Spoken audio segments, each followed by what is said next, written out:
ওই হ্যাঁ 1.5 বছর হয়ে গেছে। কিসের? প্রতিদিন তোমার এখান থেকে ভার্সিটিতে নিয়ে যাই, আবার এনে ড্রপ করি। হ্যাঁ তো আমি কি রাইড শেয়ার করি? না তাইলে তেলের টাকা তুমি দাও। না কেন লাগবে? পড়াতে থাকবো মানে যত সব পাগলের তোলা। মা কি আমাকেও ছেড়ে থাকতে চায়? তুমি ও ঘরে যাও। আমি আগেই বলেছিলাম ডাক্তার দেখাও, ও সুস্থ নয়।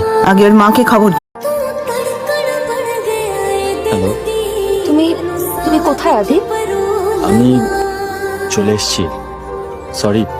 চলে এসেছি মানে? বলে আসতাম। তুমি আমাকে সারপ্রাইজ দিবা? কত সারপ্রাইজ? কখন দিবা? ওয়েট করো। আমি জানি তুমি আমাকে কি সারপ্রাইজ দিবা। সারপ্রাইজ চলে আসছে।